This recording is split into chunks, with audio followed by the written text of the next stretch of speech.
धाता पुरस्ताद्यमुदा जहार शक्रः प्रविद्वान् प्रदिशश्चतस्रः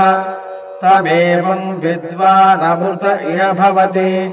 नान्यः पन्था अयनाय विद्यते सहस्रशीरुषम् देवम् विश्वाक्षम् विश्वशम्भुवम् विश्वम् नारायणम् देवमक्षरम् परमम् पदम्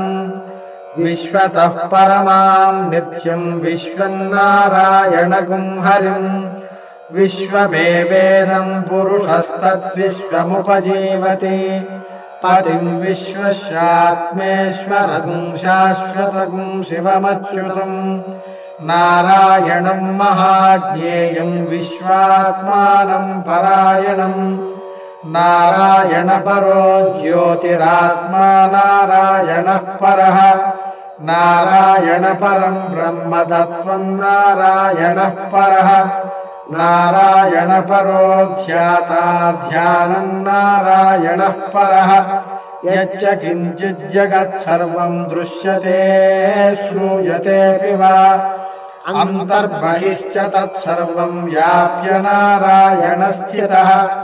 अनन्तमव्ययम् कविगुम् समुद्रेऽन्तम् विश्व